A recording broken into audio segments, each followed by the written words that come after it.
क्या आपकी कोई इज्जत नहीं करता? क्या आप इज्जत के लिए तरसते हो? क्या कोई भी आपको औकात याद दिला जाता है? उस वक्त तो आप कुछ भी नहीं कर पाते, लेकिन हाँ, बाद में अफसोस बड़ा होता है कि साला क्यों कुछ नहीं किया।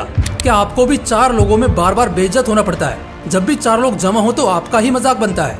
कोई थोड़े समय के लिए आपको पसंद करता है और उसके बाद पता नहीं क्यों मगर अचानक उसे आपसे इतनी नफरत हो जाती है कि वो आपको देखना भी पसंद नहीं करता। आप लोगों का अटेंशन चाहते हैं, आप चाहते हैं कि लोग आपको कॉल करें, आपको याद करें, लेकिन जब आप अपना डायलॉग चेक करते हो तो आपको कोई याद नहीं करता, बल्कि आपने खुद ही बार बार दूसरों को डिस्टर्ब किया होता है। ऐसे हालात से गुजरने वाले सिर्फ आप अकेले नहीं हैं, बल्कि इस वीडियो को देखने वाले 10 में से 8 बंदे ऐसे ही मिलेंगे। ये वीडियो खासकर उन लोगों के लिए है जिनका अक्सर रोना होता है ना इस बात का कि वो अपनी वैल्यू खो चुके हैं, अपनी अहमियत गंवा चुके हैं। कैसे वो अपनी उस वैल्यू को दोबारा हासिल करें। सच्चाई ये है कि तुम शेयर मार्केट के स्टॉक नहीं हो कि हर दिन तुम्हारी वैल्यू गिरती या बढ़ती रहे। तुम एक इंसान हो, तुम्हें अटेंशन नहीं मिलता और तुम उसे वैल्यू का नाम दे देते हो। लॉ ऑफ पावर यानी ताकत का नियम, जिसमें ऐसे पावरफुल लॉज है ना जो अपनी वैल्यू कराने के लिए बहुत शानदार साबित होंगे। दोस्तों, ये एक इकलौता ऐसा टॉपिक है इस महीने का जिस पर मेरा कब से मन था काम करने का। आज से करीब 4 महीने पहले मैंने इसी टॉपिक पर एक वीडियो किया था और उस वक्त चैनल की रीच नॉर्मल के मुकाबले थोड़ी डाउन चल रही थी, लेकिन ये उस डाउनफॉल फेज की पहली वीडियो थी जिसने नॉर्मल व्यूज से लगभग 12 गुना ज्यादा किए। कुछ तो बात होगी इस कंटेंट में, तभी तो आप देख रहे होंगे। साइकोलॉजी से लेकर मोटिवेशन तक भरमार है इन वीडियोस के लिए, लेकिन हर वीडियो अपने अंदाज में अलग और बेस्ट होती है। इसी तरह हर ऐसी वीडियो में कुछ नए नियमों के बारे में पता चलता है जो बहुत हेल्प करता है। तो आइए, इस वीडियो में मैं कुछ बहुत पावरफुल लॉज को शेयर करूंगा, उन्हें एग्जीक्यूट करना सिखाऊंगा, जिससे आप सभी इज्जत न मिलने का रोना कभी नहीं रोएंगे। तो चलिए जानते हैं। Law number 1, pose as a friend, work as a spy. अच्छा, क्या हो अगर मैं आपसे एक सिंपल सा सवाल पूछूं कि भाई साहब, इस दुनिया में आप खुद को भी गिनते हुए वो कौन है जिसे सबसे ज्यादा कामयाब और किस्मत वाले के रूप में आप देखना चाहते हैं? जवाब सिंपल है, जो आपका होगा कि अरे भाई, हम खुद को देखना चाहते हैं, और चाहे दोस्ती कितनी भी अच्छी क्यों ना हो, कोई कैसा भी क्यों ना हो सकता है वो ये चाहेगा कि उसके सभी दोस्त सफल हों, लेकिन कोई ये नहीं चाहेगा कि वो उनसे एक कदम भी पीछे रहे। हमारा लॉ नंबर 1 भी यही कहता है। आपको पता है कंपटीशन कितना टफ है, और ऐसा है तो आप एक दोस्त की तरह दिखकर एक जासूस का काम कर सकते हैं जो हमेशा आपको एक कदम आगे रखता है। लोगों के इंटेंशंस, उनकी वीकनेसेस और स्ट्रेटेजीज को जान जाओ एक अच्छे दोस्त बनकर। जब सोशल गैदरिंग हो या कोई अपने बारे में बहुत बोले तो उसे बोलने दो और बस चुपचाप से सुनो। जानबूझकर झूठ बोलो ताकि सच वो अपने आप बोल दे। जैसे रिया की ड्रेस महंगी है, ये आप जानते हो, मगर आपको जाननी है कि ये एग्जैक्ट कितने की होगी। तो बजाय इसके कि आप उसको डायरेक्ट पूछो कि रिया, ये तुमने कहाँ से ली है और कितने की है, आप झूठ बोलकर इनडायरेक्टली एकदम सही दाम जान सकते हो। कुछ इस तरह कि तुम्हारा ड्रेस सच में बहुत सुंदर है, मुझे लगता है ये 2000 का होगा, उम्मीद से थोड़ा कम, क्योंकि कोई इंसान एकदम से ऐसे झूठे कॉम्प्लीमेंट पर शक नहीं करता और हाजिर जवाबी में सच्चाई निकल आती है। इसका इस्तेमाल आप किसी टॉपर की स्ट्रेटेजी जानने में भी कर सकते हैं, जहां आप उसे इनडायरेक्ट झूठ बोलेंगे कि भाई, मुझे लगता है तू कुछ तो तिगड़ में लगाता है, कहीं तो तूने कोई सेटिंग लगा रखी है या चीट वगैरह कहीं छिपा लेता है, वरना तू ही क्यों हर बार टॉप करेगा। ऐसे थोड़ा टोंट करके पूछना, 1 मिनट में वो अपनी सारी स्ट्रेटेजीज उगल देगा और इसका इस्तेमाल करके आप अपने हर कॉम्पिटिटर से आगे निकल सकते हो। Law number 2, crush your enemy totally. हमारा लॉ नंबर 2 कहता है कि दुश्मन को पूरी तरह कुचल डालो, उसे किसी लायक रहने ही ना दो। चलो एग्जाम्पल के लिए सबसे फेमस एग्जाम्पल लेते हैं। मोहम्मद गोरी ने 16 बार भारत पर आक्रमण किया और हर बार पृथ्वीराज चौहान ने उसे हराकर बंदी बना लिया, लेकिन हर बार वो उसे जीवन दान दे के आजाद कर देते। लेकिन जब उसने 17वीं बार आक्रमण किया तो धोखे से उसने जंग जीत ली और यही वजह बनी पृथ्वीराज चौहान की मृत्यु की। कहते हैं ना, सांप अगर अधमरा या कुचला हुआ हो तब भी खतरा टला नहीं होता, वो न जाने कब फन फंसा कर डस ले, कोई नहीं बता सकता। ये नियम राजनीति में बहुत काम आता है और ये नियम यही सिखाता है कि दुश्मन को हरा देना मगर उसे आधे पर ही छोड़ देना भविष्य में आपके लिए चुनौती खड़ी कर सकता है। इसलिए बेहतर है आज ही उसे पूरी तरह कुचल डालो, बर्बाद कर दो, ताकि भविष्य में वो कभी सिर ना उठा पाए। Law number 3, use absence to increase respect and honour. जो बहुत ज्यादा दिखता और बिकता है ना, वो कीमती कभी नहीं होता। जिसे आप ज्यादा सुनोगे और देखोगे वो आपको उतना ही दिखेगा, जबकि जिसकी ज्यादा वैल्यू होती है उसकी मोस्टली कमी होती है। फॉर एग्जाम्पल, सबसे महंगी घड़ियां रोलेक्स की आती हैं, जानते हो ना, लाखों करोड़ों की घड़ियां होती हैं। चलो ये तो एक बात हुई। इसके अलावा दूसरी इम्पोर्टेंट बात यह है कि क्या आप जानते हैं, इतनी महंगी घड़ी होने के बावजूद भी ये आपको तुरंत नहीं मिलेगी, बल्कि अगर आप आज बुक करते हो तो लगभग 1 से 1.5 साल बाद जाकर आपको ये मिलेगी। कहने का मतलब समझ रहे हो ना, अपनी कमी का एहसास कराकर अपनी वैल्यू बढ़ाओ। ये लॉ इकोनॉमिक्स में भी एग्जिस्ट करता है। जिस चीज की कमी होती है उसकी वैल्यू ज्यादा होती है।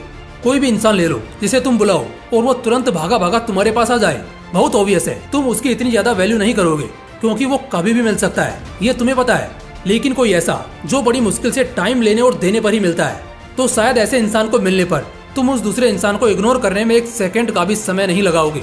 लेकिन ये नियम हर किसी के लिए नहीं है। ये नियम तभी काम करेगा जब आप एक अच्छे पोजीशन पर पहुंचोगे। फॉर एग्जाम्पल, क्लास में कोई नया लड़का आया, कोई उसे ठीक से जानता भी नहीं। ऐसे में वो इस लॉ को एग्जीक्यूट करना चाहेगा, वो जल्दी निकल जाएगा और कम दिखना शुरू कर देगा, तो इससे लोग उल्टा उसे भुला देंगे, ना कि उसकी वैल्यू करेंगे। वहीं अगर वो लड़का क्लास मॉनिटर हो या क्लास का टॉपर हो या स्कूल स्पोर्ट्स टीम का कैप्टन हो, तब अगर वो थोड़ा कम दिखता है तो इससे लोगों को उसकी और ज्यादा अहमियत समझ आएगी। Law number 4, know who you are dealing with, do not offend the wrong person. दुनिया में बहुत तरह के लोग होते हैं और आप किसी का अंदाजा भी नहीं लगा सकते कि कौन आपके सेम डील पर कैसे रिएक्ट करेगा। हो सकता है मुंबई वाला बंदा आपके व्यवहार को बहुत शानदार बता दे, तो शायद कोई गुजराती इसमें 100 खामियां निकाल दे। चलो ये सब तो समझ आता है, लेकिन ये नियम साफ तौर पर एक बहुत ही इंपॉर्टेंट बात की चेतावनी देता है, और वो ये है कि दुश्मन भी सोच समझकर बनाना। क्योंकि कुछ आउट माइंडेड लोग ऐसे भी होते हैं जिन्हें तुम एक बार ट्रिगर करते हो, जहां उन्हें एक बार मिर्ची लगी, कुछ खटका, तो वो अपनी सारी जिंदगी लगा देंगे तुमसे बदला लेने में। ये नियम अल्टीमेटली यही एडवाइस करता है कि एक पल के लिए रुक कर सोचना और कोशिश करना कि किसी गलत इंसान के साथ तुम्हारा लफड़ा ना हो जाए। इसके पीछे का लॉजिक बताता हूँ। अक्सर दुश्मनी डीलिंग में होती है, चाहे वो बिजनेस हो या काम की डीलिंग हो या कोई पर्सनल पॉइंट हो। अल्टीमेटली बताया गया है कि ऐसे 4 तरह के लोगों के साथ अगर आप किसी भी तरह का कोई भी डील करते हो, साथ रहते हो, तो ये आपके लिए खतरनाक साबित हो सकता है। पहले वो इंसान जो घमंडी है, जो अपने आगे तुम्हें कुछ नहीं समझते। ऐसी जगह पर याद रखना, कोई मामूली सी बात भी किसी झगड़े या बड़े प्रतिशोध को खुला न्योता दे सकती है। इसलिए ऐसे लोगों को छोड़ दो। अगर कोई हद से ज्यादा हारा हुआ है और जिसने जीतने या आगे जीने की सारी उम्मीदें छोड़ दी हैं, जो किसी की नहीं सुनता है, उसका साथ तुरंत छोड़ देना। जो शख्स बहुत ज्यादा नेगेटिव सोचता है, जो एक झटके में राई का पहाड़ बना लेता है और दूसरों में हमेशा खामियां निकालता है, दूसरों को हमेशा खुद के पीछे देखता है, ऐसे आदमी के साथ बिल्कुल मत रहना। एक ऐसे किस्म का इंसान भी होता है जो अभी बदला नहीं लेता, लेकिन बातें सारी याद रखता है। जैसे आपने मजाक में उसकी थोड़ी इंसल्ट कर दी, वो इंसल्ट नहीं, एक तरह का जोक था, लेकिन उसने इसे सीरियसली लिया। अब पता है आगे क्या होगा। हो सकता है आप उसे सॉरी भी बोल दो, वो आपको माफ भी कर दे, लेकिन वो भूलेगा नहीं। और होगा ऐसा कि वो उसे अपने मेमोरी के किसी हिस्से में रखेगा जरूर। उस वक्त के लिए वो कोई नाराजगी नहीं दिखाएगा, वो चिल रहेगा, लेकिन जिस पल उसके हाथ मुंह का लगा, चांसेस हैं वो अपने उस दिन का बदला पूरा करने की कोशिश करेगा। तो ऐसे लोगों को हमेशा अलर्ट पॉइंट पर रखना। Law number 5, play sucker to catch a sucker. कोई भी इंसान किसी अगले इंसान के सामने बेवकूफ नहीं दिखना चाहता, लेकिन ट्रिक तो यही है कि हर इंडिविजुअल को यह दिखाओ कि वो तुमसे ज्यादा स्मार्ट है।